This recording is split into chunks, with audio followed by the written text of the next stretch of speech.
I'm hoping they're listening, actually.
Ladies and gentlemen, the President of the United States.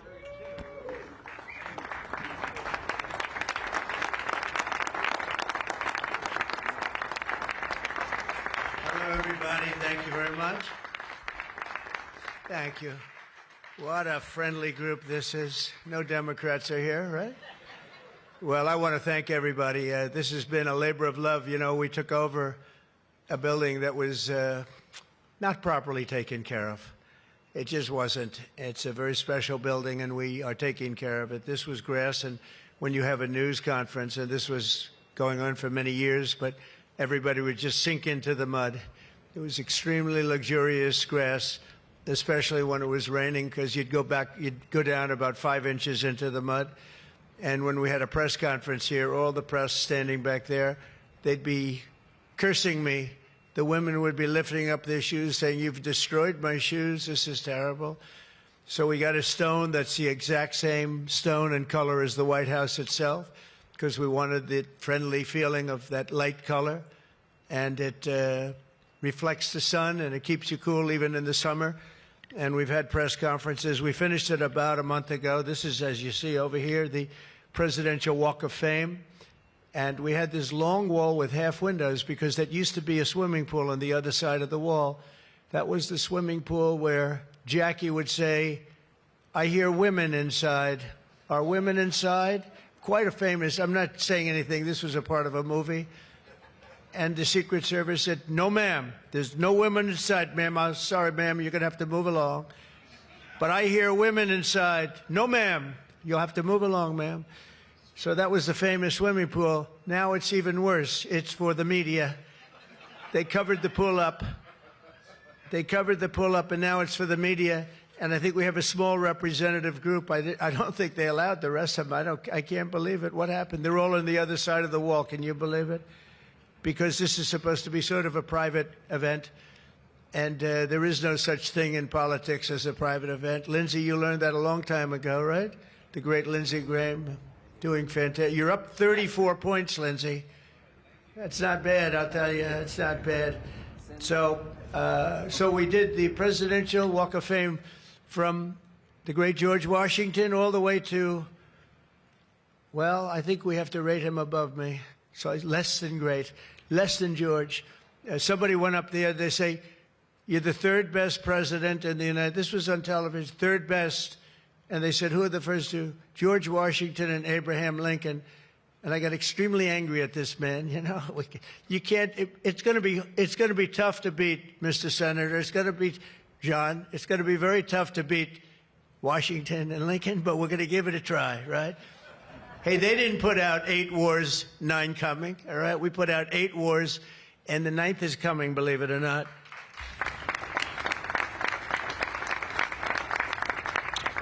So I just want to say it's great to be with you. And when we're finished later on, we're going to have a little quick lunch, and they do great food at the White House.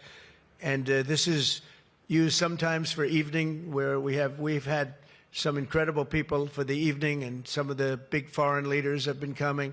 And most excitingly, on the other side, you see the fence and the wall. We're building a world-class ballroom. You know, for 150 years, they've wanted a ballroom here. We don't have a ballroom. We have a little cocktail area, but we don't have a ballroom. The East Room, it's called, is a very small cocktail area. It holds about 88 people if it's tight.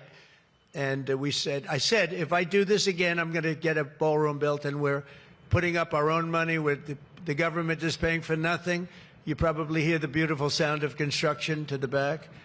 You hear that sound? Oh, that's music to my ears. I love that sound. Other people don't like it. I love it, Josh. I think when I hear that sound, it reminds me of money.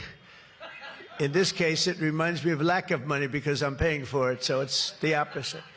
But it's going to be one of the most beautiful ballrooms anywhere in the world, and it's going to be able to take care of tremendous things. When you have, as an example, I'm going to see President Xi in 2 weeks. I'm going over to South Korea. We're going to meet in South Korea. We're going to talk about a lot of things. They want to discuss the fact that they're paying 157% tariff. It's a little higher than they thought. And we're doing very well. I think we're going to do well in that negotiation. We've done well, as you know, with Japan, with South Korea, with Europe. the European nations got together, we made a deal, and it was all based without the tariffs. You could have never made the deal.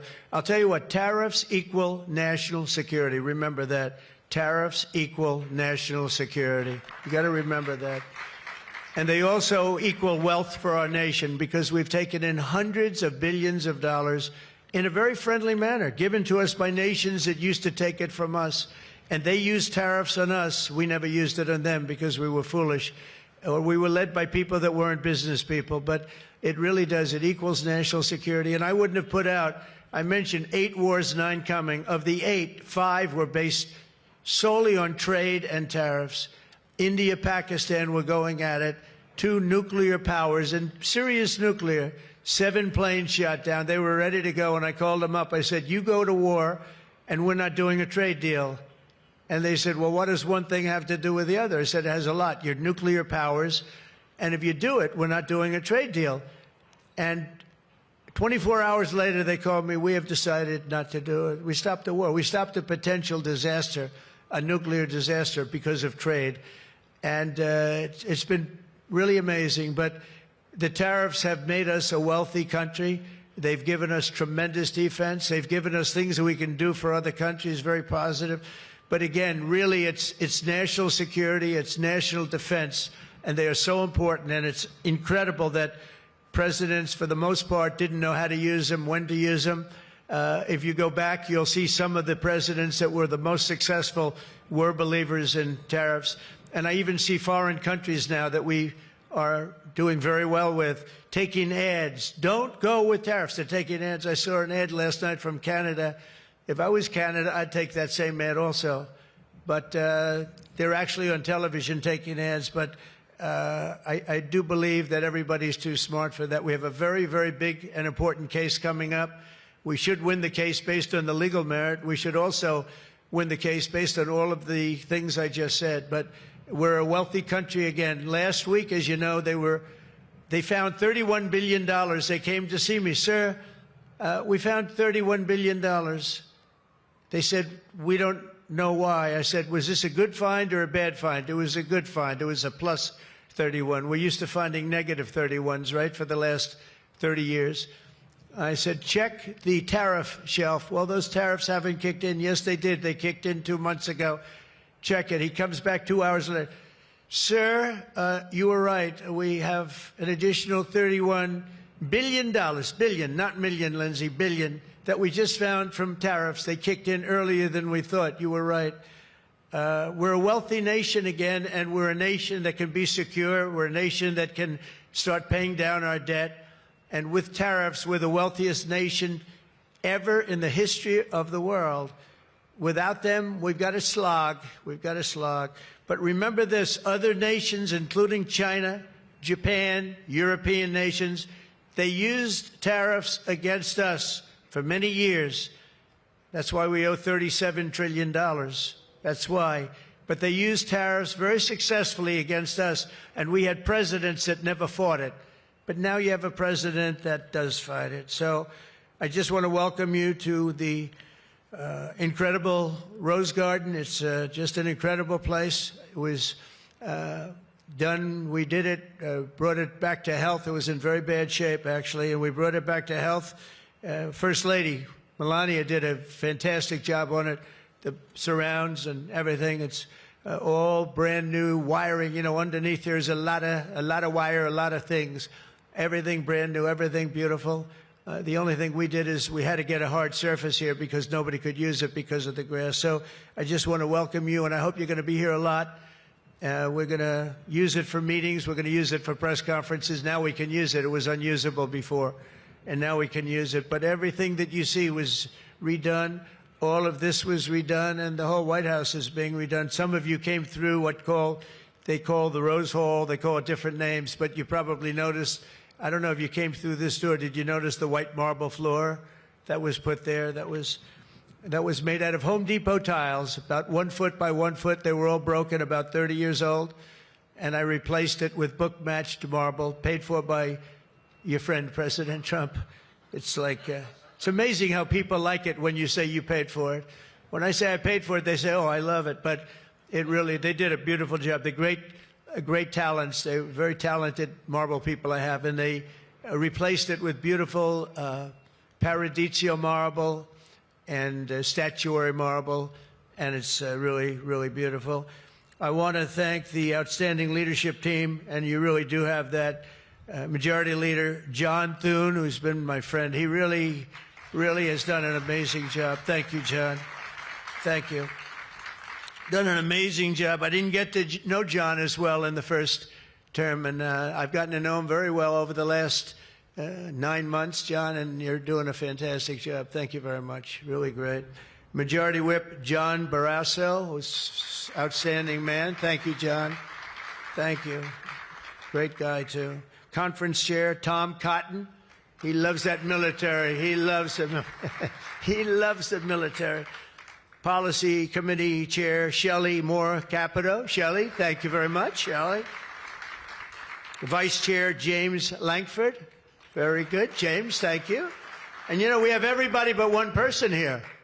You know, everybody showed up. I figured you'd have like, I'd say 40 would have been a good number, right? We have everybody. We're just missing one person. You'll never guess who that is.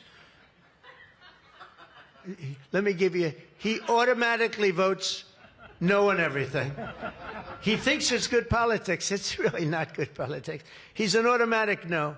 But I don't know. Look, if he wanted to come, I'd probably let him come, right? I'd let him come. Begrudgingly, but would let him come. And National Republican Senatorial Committee Chair, an unbelievable guy, Tim Scott. You know, Tim, I shouldn't say it because it's so, I don't know if it's good or bad. But Tim ran, and he was very effective and very good. But he was on the debate stage and everything else, he was good just because he's good. But he wasn't as good as they thought he was. And when he got out of the race, he endorsed me almost immediately. And I used him as a surrogate. And I wasn't sure if I should because, you know, sometimes I want a total lunatic to get up and fight for me. And Tim is a really good person. So I wasn't sure. And I put him on the stage, and he ripped the heart out of everybody. He was so brutal. He was so unbelievable. It turned out to be absolutely one of my best surrogates, and it includes a lot of you people that were here. You were all surrogates. But Tim ripped these people apart. And after watching 2 or 3 times, then I wanted him all the time, right, Susie? I said, I want Tim Scott, get up there. But he was so good. And I said to him, Tim, when you fought for yourself, you were much different.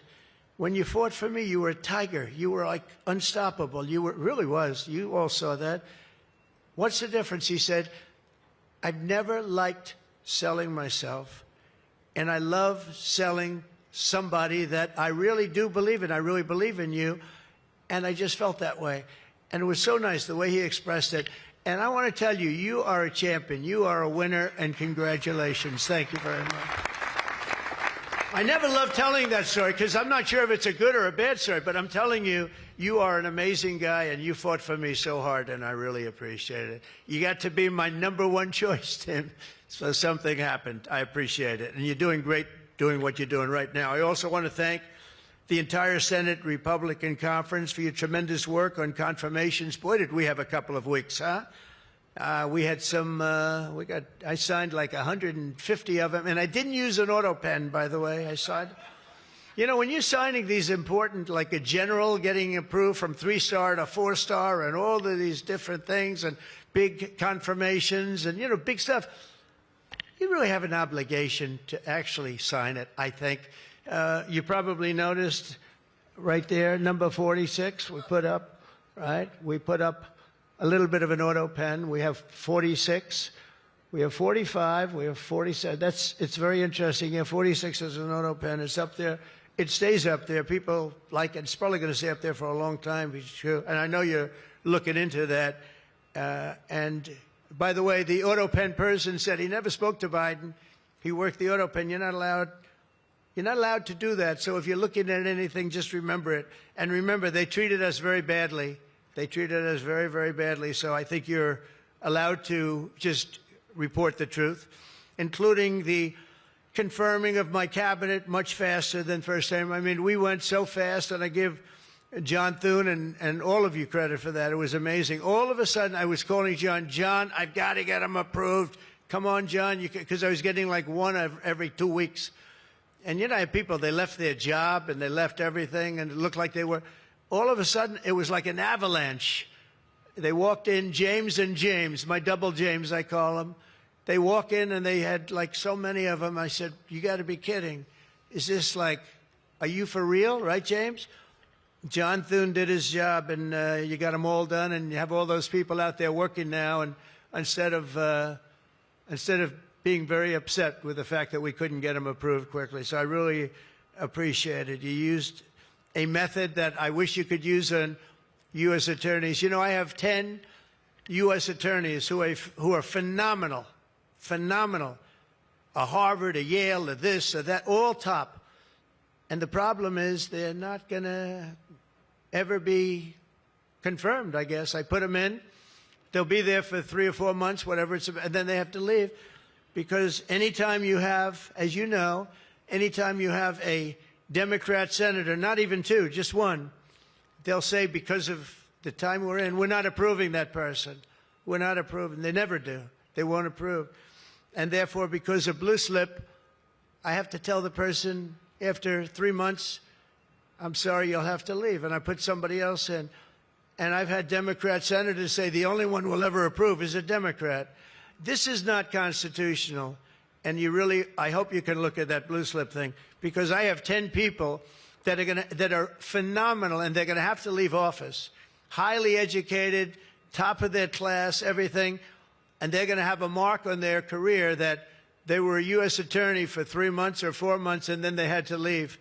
And that's so unfair. It's unfair to the public, because the public voted for me in a landslide, and I'm supposed to be picking the U.S. attorneys. And this goes for judges also.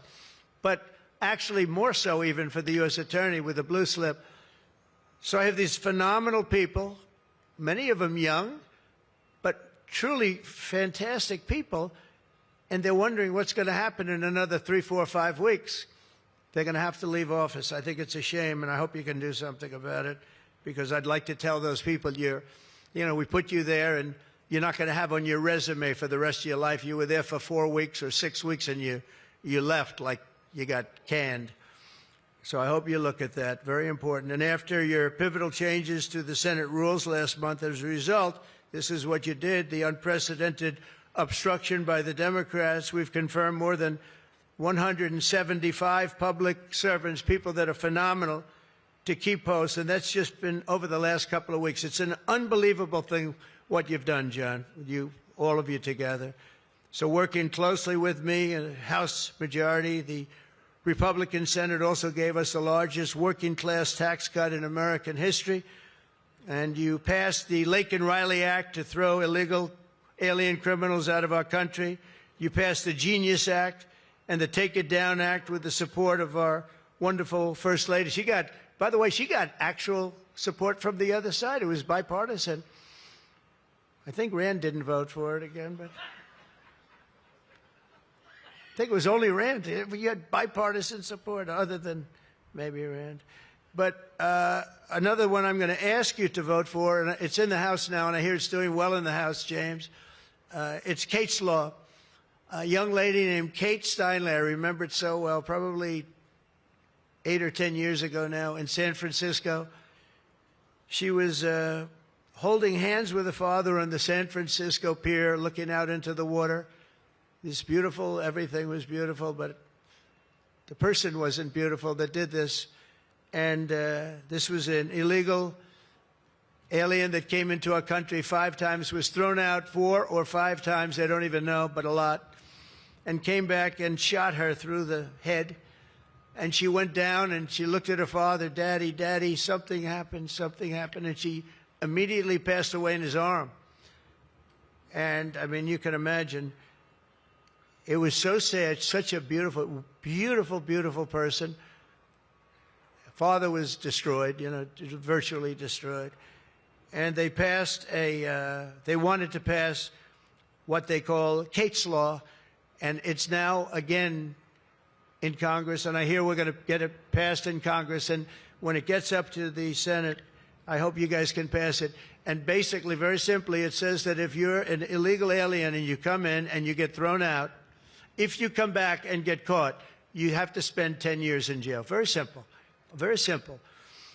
If they would have had that, Kate Steinle would be alive today. That was a big event at the time. If you remember, Bill O'Reilly, for those of you that like Bill, I think I like Bill, but he was the one, he devoted his life to that law, trying to get it passed.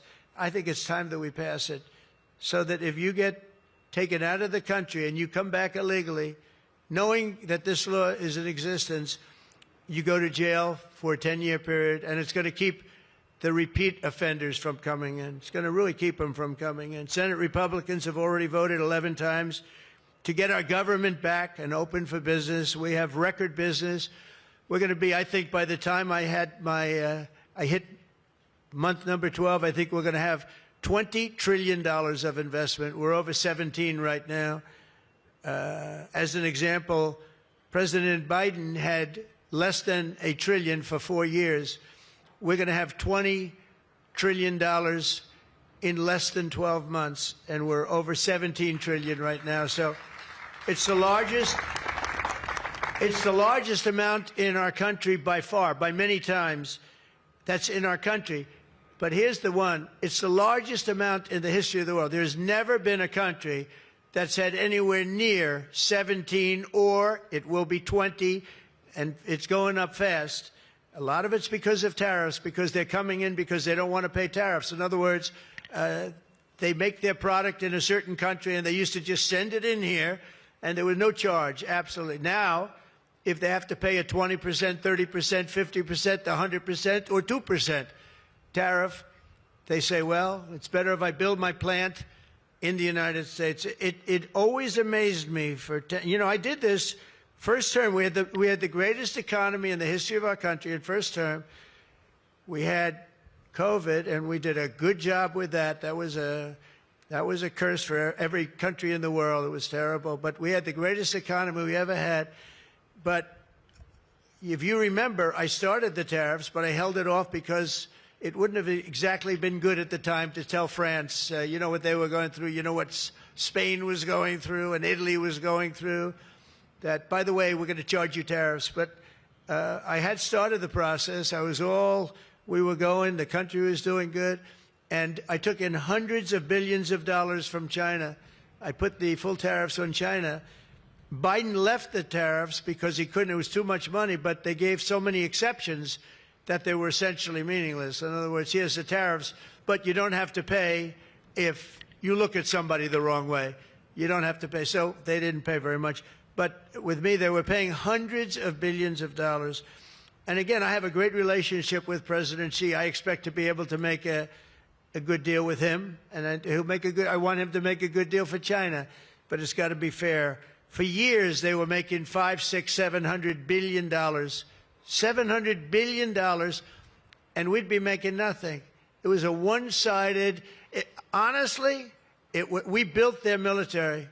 We built China's military with the money that we lost for so many years getting ripped off. So now we're going to have a fair deal. I think we're going to have a very successful meeting. Certainly, there are a lot of people that are waiting for it. Maybe it won't happen. Maybe it won't happen. Things can happen where, for instance, maybe somebody will say, I don't want to meet, it's too nasty. But it's really not nasty, it's just business, and we're gonna do a good job representing you people and representing the people of our country. Unfortunately, in a craven and pointless act of partisan spite, Chuck Schumer, who I've known for a long time, and the radical left Democrats are holding the entire federal government hostage to appease the extremists in their party. And they are extreme. I mean, I've never seen anything like it. They're extreme, and you know what? We had a landslide election. We won the popular vote by a lot. We won the swing states, all 7. Remember, they said, oh, if Trump could get 3 swing states, he'd be. And, well, I didn't get 3, I got 7. We got all 7 by a lot, by record numbers. We won the Electoral College, 312 votes. They said, it's very hard for a Republican. It's harder for a Republican, although now I think we've swapped it. I think it's now harder for a Democrat, because if you see what we've done with the Hispanics, with the black workers and black men, and recently a poll came out with black men and women were doing so well. You know, they want security. They don't want to have their city destroyed.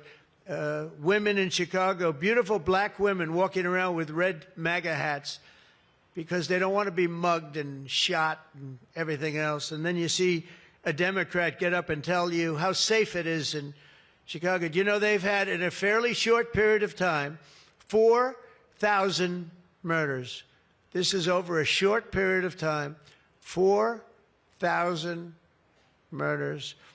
And they had a holiday where they had 28 people killed and almost 100 shot. And then you listen to this guy, Pritzker. I've known the family for a long time. They threw him out because he was no good, and he became governor. He's got money through the family. He's got money through the family. But they threw him out. He became governor. I said, I wonder how he's going to do. It's a crime palace. It's a shame. And you know what we did in D.C. is unbelievable. You people, you can walk down the middle of the street, Mr. Senator. You can walk down. You can have your wife meet you at the restaurant, and she's not going to be accosted, shot, beat up, raped. It's unbelievable how bad it was. It was one of the worst in the country, and now it's stone cold. I don't say the word perfect, but it's pretty damn close. And, you know, they would average more than a murder a week in Washington, D.C. This is just before we got here, a murder a week. Think of that. The capital of, in my opinion, the capital of the world. They come from Iowa, they come from Indiana, they come from Florida. You call up the parents, I'm sorry, sir, your son has been shot and killed. We have no crime here now. We have no crime.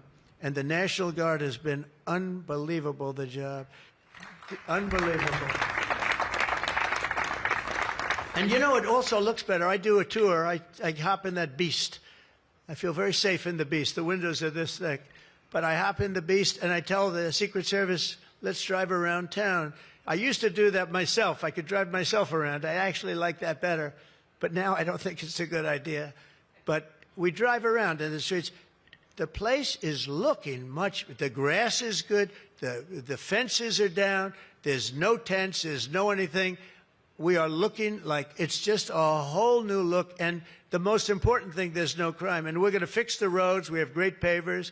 We're going to fix the medians in between the roads, which are half of them are falling down. We're going to take some of the tiles off the bridges, the tunnels that you have. They've been up for 40 years. They're rotted. And we'll put up brand new, gorgeous white tiles like it's supposed to be. But this place is looking really good. And we haven't even started the real fixing up of the town. We're getting rid of the graffiti. You notice there's almost no graffiti anymore. A lot of that beautiful statuary marble had red graffiti all over it, had bad signs up, and it stopped. We've taken out 1,700 career criminals and people that came in through an open border. They came in through Biden's open border, and we've taken them out. The thing having to do with all of the elements in the great, big, beautiful bill, I'll tell you, it's amazing what we've done. $200 billion in costs for medical. What we've done, $50 billion for rural hospitals. And remember, no tax on tips, no tax on Social Security, no tax on... Think of all of these things that we've done. This is the biggest, this is the greatest bill. Social Security, no tax on overtime. But no tax on tips. I got that from a waitress in Nevada. I was making a speech, and I'm at one of my restaurants in the hotel I own there, and I say, how are you doing? Well, sir, it's terrible. They're taxing my tips. They're going, I wouldn't have even thought that. And I looked at it, and she said to me, sir, there should be no tax on tips. I said, say it one time more. No tax on tips. I walked outside to the press. I said, there will be no tax on tips. She was right. And we won that state by a lot. That's not a state that we win by that much, David, but we won it by a lot. So it was pretty good. But that bill is chock full of so many different things. So it was the biggest bill. I'm actually saying this to the fake news so that they maybe print it, but maybe not, because you people know. It was the biggest bill ever passed in Congress. And what we did was a little risky. We put everything into the bill, John, right? And some people were against it. They said, no, you got to do small bites. And we gave it a shot, and we got it passed. I got a call from John. He said, it was 3 o'clock in the morning, sir, we have 4 hard no's. could you please call him? I say, what time is it, John? It's 4 o'clock in the morning, sir. So I call up. One of you is sitting right here. I said, Jim, could I say hello to you? It's 4 o'clock in the morning, right? He said, sir, you have my vote. I said, wow. Then I called up another person. I'll use fictitious names. Doug, could I get your vote?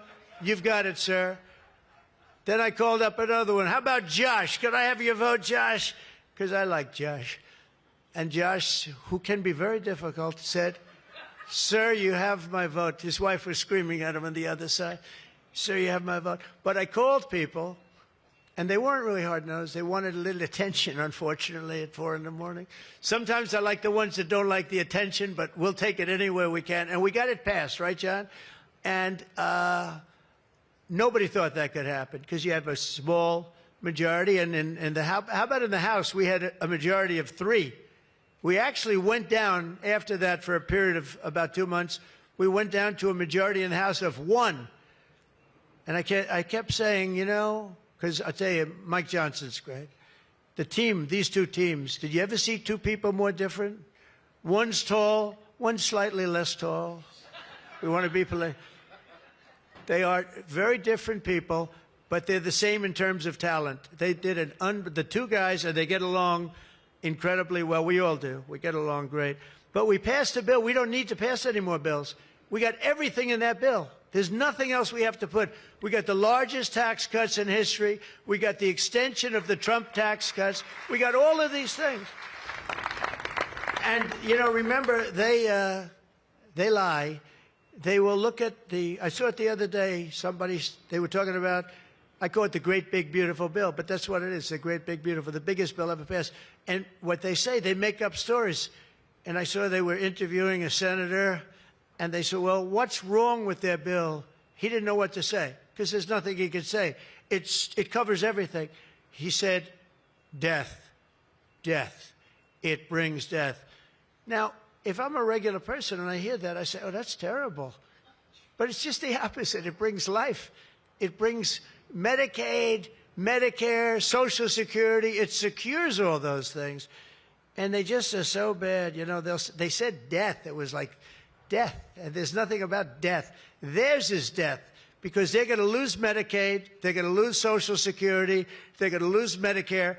All of those things are going to be gone because the whole country would be bankrupt, and you're not going to have any kind of medical insurance. So with us, it's the opposite. And it's a great bill. We don't need any more. And I want to just say, from the beginning, our message has been very simple.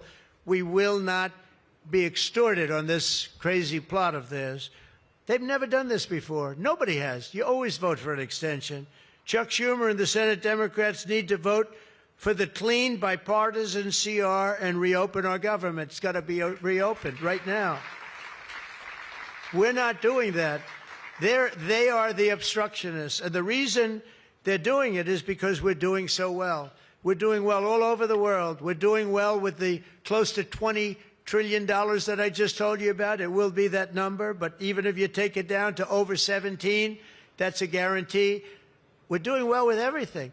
Car plants are pouring back into our country. AI plants, we're leading. We're dominating China right now in AI. And I did something that I think you'd like, because we have an old grid. It's a tired grid. It doesn't have the juice that you need to fire up these plants. You know, these plants will need more than double the energy we have right now for the whole country. That's how big it is. And we can't do that. There's no way we can do that. China's building right now 52 power stations.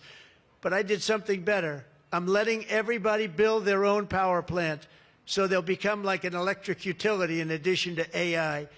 But if they want to build their own plant and we get their approvals within less than a month, it used to take 5 years prior to rejection. Sometimes a guy in Louisiana, they had one that took 12 years, and then they got rejected. I got it approved in 2 weeks when I got into office. That was the first term. And the plant is up now, and it's been a great thing for the state. I did it twice, actually. I got 2 of them that were dead after 12 years, and I got them approved, both of them, in less than a week. And that's what we're doing. Lee Zeldin, by the way, is doing a phenomenal job, Environmental Commissioner, I have to tell you. He knows that we have to get them fast, and we're getting them fast. So we're leading China in the AI race by a lot. Under Biden, Democrats voted 13 times for continuing resolutions to keep the government open. And all we want is simply to ask them to do it once again. They always voted for it. They never voted against it. Nobody votes against it. But they do that, and they do. It's partially my fault. I mean, I'm watching you, and I'm looking at all these great faces that I've seen, really great people. I think with few exceptions, a couple of you I don't like that much, but with few exceptions, great people. And you look at what they do, and you look at the game they play, and it's a horrible game. And, you know, we have the hottest country ever. This is the hottest country anywhere in the world. And I say this, I'm sure you've heard me say it, but I was over in the Middle East, and the King of Saudi Arabia and others also said essentially the same thing. They said, you know, President, a year and a half ago, your country was dead. We never thought we'd see this. And right now, you have the hottest country anywhere in the world. We do. We have the hottest country anywhere in the world, which tells you about leadership, and that includes your leadership. So as you know, my door is always open to anyone. It's not like that AOC. How about her, where she said, she's talking about having rebellions and everything. She said, well, my door is always open. But she's not the leader. I'm sure the leaders felt very nicely about when she said her door is open. Who the hell wants to go into her door anyway? She doesn't know what the hell she's talking about. She's the one that started. You know, I remember, I'll never forget, she never took a course on the environment. And I watched her one day, and she was on television. She said, yes, our planet will be dead within 12 years. That was a long time ago. Our planet was supposed to be dead. Remember the 12-year theory? We were environmentally dead. Now, these people, they've got an agenda that nobody quite understands. The good news is they don't understand it either. They really have no idea. But the people do. The people understand.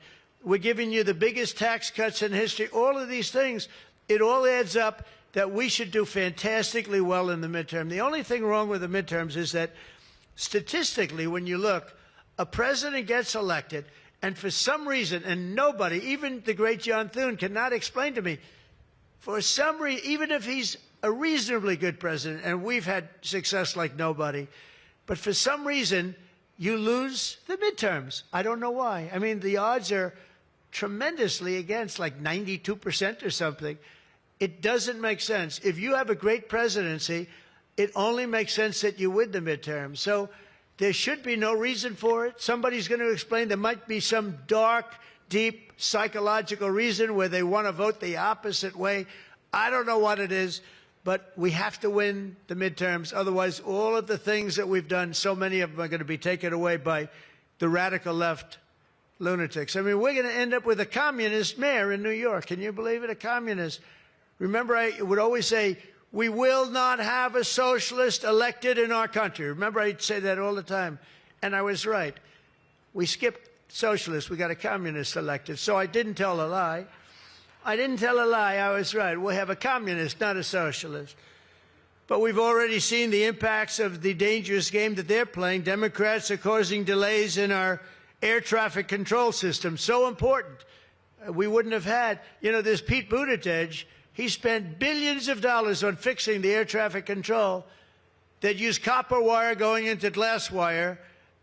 Any union electrician here or any non-union electrician would say you can't hook copper into glass. It doesn't work. They spent billions of dollars. They turned on the system, and it was stone cold blank. We're getting a brand new system. We have bids out now. We have 3 great companies bidding. And I want one bid. Sean Duffy's doing terrifically. I want one bid. I want just bid, and they're responsible for everything. Not where you had, they had like 1,000 contractors. Every contractor, they were all running around. In the end, if one of them does a bad job, we want to be able to blame somebody, and it's going to be one of the very big companies because there's a lot of interest in it.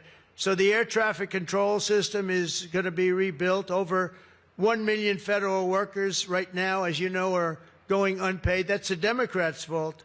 And children, tourists, unable to visit the museums in Washington, D.C., that we now have beautiful, safe streets, but we don't have the museums open. We should probably just open them. But we are doing things that nobody's ever done, nobody's ever seen. So all of this and the pain that the Democrats have caused during this reckless and completely unnecessary affair, and you could call it the Schumer shutdown or the Democrat shutdown. You can call it whatever you want. And I will say this, that we have Darth Vader. You know Darth Vader, right? Darth Vader is a man who, I think he's sitting right. Is that Darth? Stand up, please, Darth Vader. Stand up. Does everybody know? They call him Darth Vader. I call him a fine man. But he's cutting Democrat priorities, and they're never going to get him back. And they've caused us, and they've really allowed us to do it. And by the way, thank you. You're doing a great job, I have to tell you. So really a great job. Because many of the things that they're cutting, like the New York project, $20 billion we're cutting it, they're not going to get it back. I mean, they're not going to get a lot of things back. They may not get it back. Maybe we'll talk to them about it. But they're losing all the things that they wanted. But many of the things that they wanted are things that we don't want, the things that are just so bad for our country. And we're cutting those things out. So while they thought they were doing maybe bad, maybe indirectly they're doing good. The cynical comment that they've made all over the place, and all of their cynical remarks proves beyond all doubt that Schumer is a calculating political partisan. But we knew that. But he's somebody that's in deep trouble. He's losing in all of the polls. He's even losing to AOC +3. Remember +3? What happened to the +3? Are they still around? I had one. I met when I was at the United Nations, I met the president of Somalia. And I said, I have somebody I'd like to give back to you. He said, no, thanks. We don't want her. He didn't want anything to do with her. But today I'm calling on every Senate Democrat to stop the madness, to let our country get back. In the greatest moment in the history of our country in terms of wealth, in terms of job creation, and in terms of investment coming in, these guys go on strike. It's really a shame. So I'm asking them to be smart. It's not working. They're getting killed in the polls. The public understands what they're doing. They're doing the wrong thing. And with that, I just want to say welcome to the White House. When we're finished, they do a great job. When they're finished, we're going to all come in. It'll be a little crowded, but that's okay. Into the Oval Office, we'll talk a little bit, a couple of minutes. Got some interesting things. And I think I'd like to have, if I could, John come up and say a few words, and we can close it out. And by the way, this is an open mic. It's open to the world. I think they can hear me out on the street. If anybody wants to come up and say after John, say it. We're all friends, and you can speak your heart out. But we've got to get our government open, and the Democrats are trying to keep it closed. Thank you. John, please. Thank you, man. Thank you, sir. Well, Mr. President, thank you for having us. This is the 4th week of the Democrat shutdown, but we are all here today because your Republican team in the Senate is unified. This is now the longest full shutdown in history, but everybody here has voted now 11 different times to open up the government, and we are going to keep voting to open up the government, and eventually the Democrats, hopefully sooner or later, are going to come around. But, Mr. President, your agenda is the right one for this country. This is your team. We are your partners in achieving and implementing the agenda that you campaigned on and the American people voted for. And you just mentioned it has been a series of promises made and promises kept, whether it's national security, whether it's the border, whether it's the economy, taxes, regulations, energy, Trump newborn accounts, school choice. You look at what we've accomplished so far. It is a remarkable, remarkable team and a record of accomplishment that can't be matched. And I would argue, at least in my time here, but perhaps in all of history. So thank you for your leadership, and we will continue to be good partners and work with you to get the work done for the American people. And let's hope that the Democrats get wise and, starting perhaps even today, vote to reopen the government so we can get back to work for the American people. Mr. President, thank you for having us at your home. You have beautiful homes, and thank you for everything you're doing to make this such a beautiful place. This is America's house. We're delighted to be here. Thank you.